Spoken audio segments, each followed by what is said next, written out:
Now, of course, it feels amazing. The first time itself, it felt pretty amazing. The first time when I won the Grammy, I was 33 years old. That's 7 years ago. And it felt quite amazing. This time it was even more special because I got to win a Grammy along with my childhood idol, Stewart Copeland, somebody who I've admired my whole life, Yes. somebody who I've pretty much idolized my whole life. And, so to be on the same stage with him and to win a Grammy award with him was really, really special.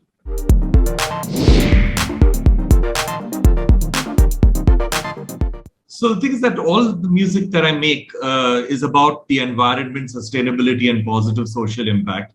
That's the only kind of music that I make, and so that's why you won't see me making pop music or a Bollywood film or something like that, because that's what I've dedicated my life to. And I'd made an album, as you know, Winds of Samsara in 2014, which won the Grammy in 2015. Yes. And ever since then, for the last many years, I've been trying to make a follow-up to that album. But because of my relentless touring schedule and, and constant traveling, I've been unable to. Like, for example, in 2019, I did about 70 concerts in about 13 countries. So it's been quite intense. Wow. And Yeah. so then, of course, the pandemic hit in 2020 and we were forced to stay indoors. And that is when I took that as an opportunity to actually, work in a very concentrated and focused manner on a new album. And I Okay. started working on the album, which would later be called Divine Tides. I started working on the initial stages. And Yes. then that is when I figured out that I really needed a strong collaborator for the album, somebody who is not only a fantastic musician, but also a great composer too, because I wanted to co-compose and co-create the whole album. So that is when I reached out to Stewart Copeland because I thought, let me reach out to somebody absolutely amazing and somebody who, let me extend my reach, and see Yeah. like how far I can go. So I reached out to Stewart, and to my surprise, Stewart pretty much immediately said yes to working with me on the album, and we worked on the album for about a year. And so the album is about coexistence. Coexistence in the true sense of the word, like how coexistence is defined by not just our Indian traditions and Indian culture, but by any ancient culture anywhere in the world, where it's about living in peace and harmony with all entities on this planet, not only all the living elements, but also all the elements of nature, that is all the non-living entities. So that's what Yeah. this album is all about. I feel that in the last 7 years, I've grown a lot as a person, as a human being, and I've grown a lot as a musician too. So I feel that definitely this album is a huge progression from Winds of Samsara. This album is everything that I wanted it to be, and it's a very important part of me. This album.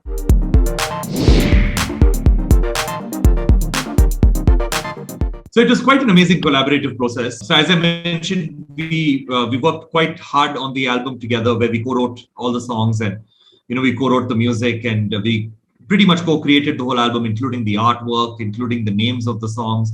Mhm. The album title is something that he came up with. Basically, how it would work is that it was a pandemic album, so we worked remotely on the whole album. So so I would send him a couple of ideas. So you would initiate from me. I would send him a couple of very, of ideas in a very nascent stage and very rough ideas, and then he would react to that, and then he would build on that and send me more stuff. Then I would do some stuff and send it back to him. Then he would do some more stuff and send it back to me. So that's how it was. And for Stewart himself, he grew up in the Middle East. His father was one of the founders of the CIA. And the thing is that he grew up in the Middle East, in Lebanon, in Egypt, and other places. And so he was very used to the kind of Eastern styles of music. And Okay. also, he's traveled around the world and he's collected all these amazing percussion instruments. So this was his opportunity on this album to actually pull out those instruments and and actually record them professionally and play on them professionally. So that's what he did. So there would be a lot of back and forth, a lot of talking with each other, hundreds of Zoom calls, hundreds of phone calls, hundreds of text messages and WhatsApp messages.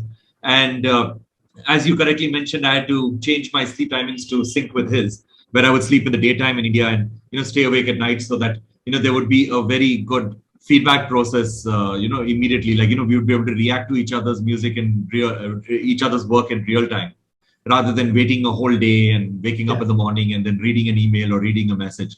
Yeah. So, and that was easy enough for me because anyway, my sleep timings are always haywire. So, Brotherhood, we actually finished off this album and both of us were extremely happy with the final result.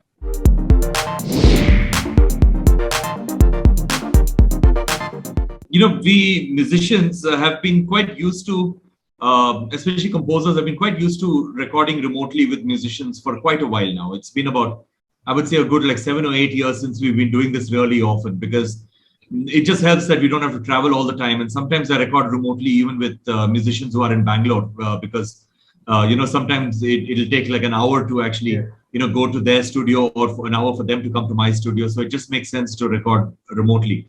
And the kind of musicians that I work with also are absolutely amazing. So you don't have to actually direct them and get things done. They are very good at reacting to stuff and sending you multiple options and things like that. So this has been happening for a while now, and it's just that during the pandemic we did not have a choice. Even if you wanted to record with each other in the same room, it was not possible because travel was not possible, and there was very strict lockdowns during the time when you were making this album. So I would say that there was not too much of a difference from how it was previously than how it is now. It's just that since Stewart Copeland has been my childhood idol, it would have been nice to hang out with him. So that was the only thing that I regretted. That otherwise there was not much of a difference. Because he himself is an expert at what he does. I don't need to be in the studio to direct him to do what he is doing.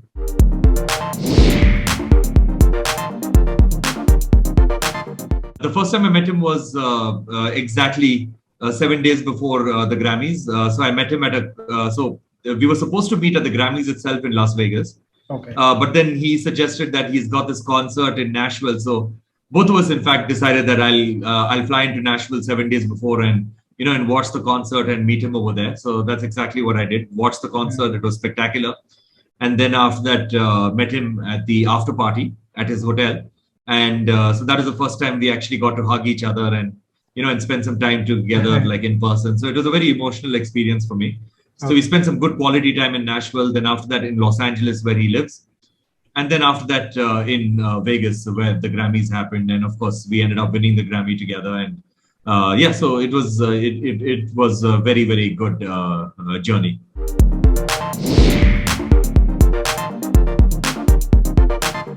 I would say it influenced my music, but I would say for sure that if there was no pandemic, this album would have never happened. So because Stewart would have been way too busy to join me on this journey, on this album. And I myself would have never recorded the album because I would have been constantly touring. Because prior to the pandemic hitting in March, I was already booked for concerts for the whole of 2020 and for most of 2021. So it would have never been possible for us to sit down for a year and record this album. We would have been doing our own thing. So the Divine Tides happened because of the pandemic. Mm-hmm. And so I wouldn't say the pandemic has influenced my music, but it definitely created this album.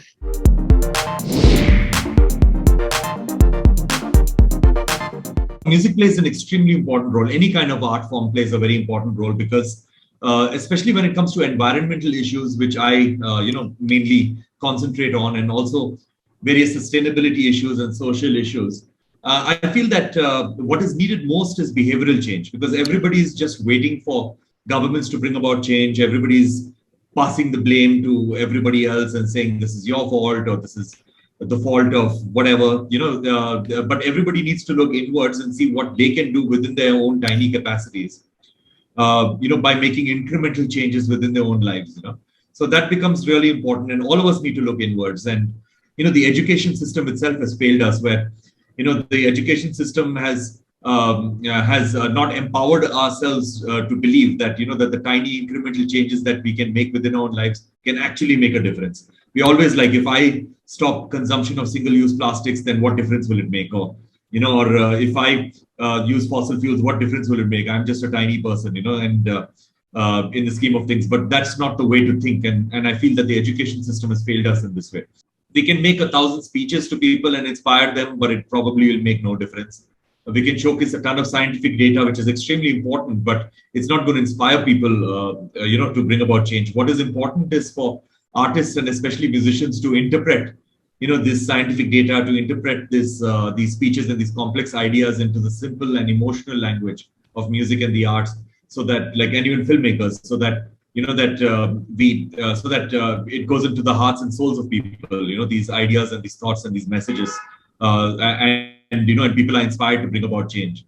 And in doing this, there are always two ways to go about it. Like going the shaming people approach. Like the Greta Thunberg approach, what I call, which is very effective in its own way. Where you shame people into action, you show doom and gloom, and you drive people to creating action and and taking concrete steps within their own lives. But that's not a path that I've taken. I've taken the path of what I call the David Attenborough approach, where you're inspiring people through love and through love of the natural world, and through love of the human species. You inspire people into action. The more through positive reinforcement. So that's what I try to do through my music. And I personally believe that's a more effective method, even though both methods are extremely effective.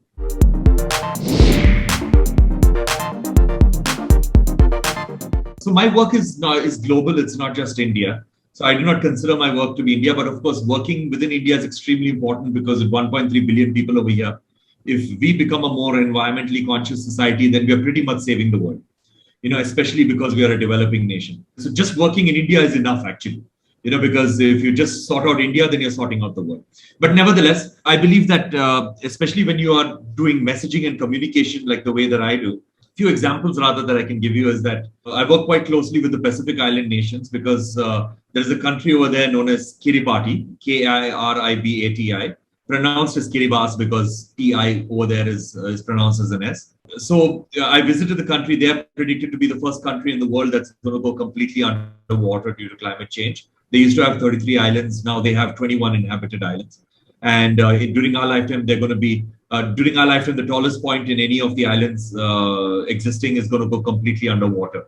So they're in a very bad situation. So I went over there, spent a couple of weeks there, understood the situation, fell in love with their culture, fell in love with their people, created a song with their local population and with their president. 3 times at the United Nations headquarters in Geneva and New York, got a lot of world leader attention to their country. And now finally, they've been getting a lot of attention when it comes to climate change from leaders all over the world, from countries all over the world. In fact, brought them to India, got their president to speak in our state parliament in Karnataka, that is the Vidhan Sabha, got him to tell our politicians that, that the policies that you guys are making in your country is sinking our island nations on the other side of the world. So because everything is interconnected, it's not like every country can build domes around our borders and keep our carbon emissions within our borders.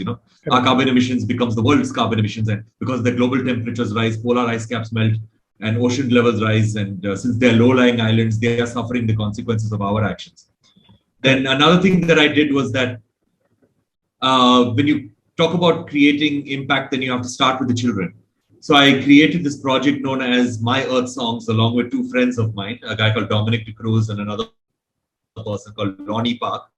So My Earth Songs is basically 27 songs which are based on sustainability. We've got songs on plastics, songs teaching children what a carbon footprint is, songs on protecting life on land, songs on gender equality, on poverty, on hunger, but all of them very, very positive, very energetic, fun songs for children. And children can listen to these songs just once and it gets stuck in their head. Very simple lyrics, very simple music. And these songs are currently in about 6 million textbooks across India. The lyrics appear in the textbooks. There's a QR code next to the lyrics, and parents and teachers can scan the QR code. The songs appear, on their phones, and and they can listen to the songs for free. And this has had a very strong impact, because a whole lot of schools have reached out to us, telling us that whenever they wanted to, build a building in an open space in the school, the children would stop that from happening, and they would start singing songs from this from the My Earth Songs catalog. And then most of the schools who have adopted these particular songs have gone completely single-use, past plastics free, because we've got a song in the series called Plastic War. And parents have written to us, like many thousands of parents have written to us telling us that how their children are shaming them into action, So yeah, so that's a few things that we've done to try to create a measurable impact. And children adopt things that are just correct. They don't think about convenience. They don't think about economics, finances, because the whole war on plastics has been about that, right? It's been a fight about convenience and economics and what is cheaper. Like plastic spoons are cheaper, plastic toothbrushes are cheaper, and all of that stuff, So, and convenience, because everything is just available, so it's difficult for us to adopt. Whereas children do not think like that, Yes. Children just understand that this is wrong, and animals in the sea are dying, and birds are dying, and all of that stuff, and their stomachs are being lined by intestines, and you just, like, as soon as they know about this, they immediately say that, no, I'm just going to stop this, So that's how children think.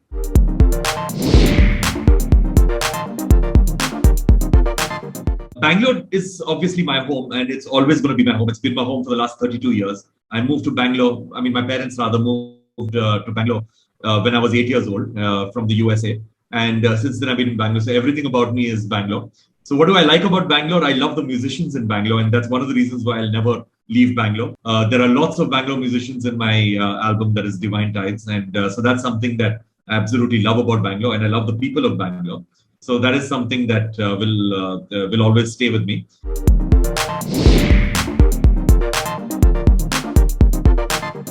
About Mumbai, I think it's undeniable that in Mumbai the food is absolutely excellent. In Bangalore, you can still have restaurants with really crappy food that can survive. Mm-hmm. Because in Bangalore, all that people bother about is like the drinks. So then so restaurants can get away with having bad food.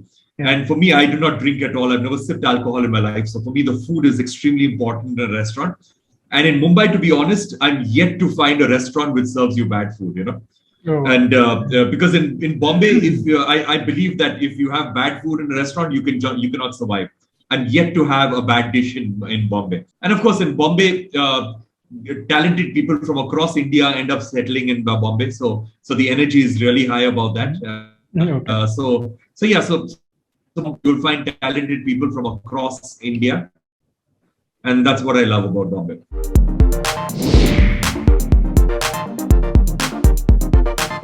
I'm just going to be working on promoting Divine Tides, because a lot of mistakes that creative people make, and I've been guilty of this my whole life, is that by the time you finish a project, you're already thinking about what next to do, and then you immediately start working on a next project, and then your previous project immediately dies.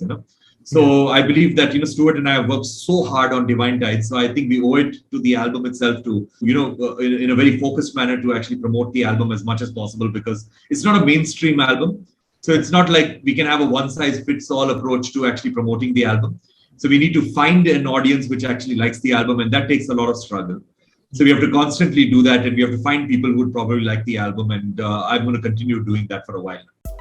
Subscribe to Midday India. Get direct notifications on all our videos by clicking on the bell icon.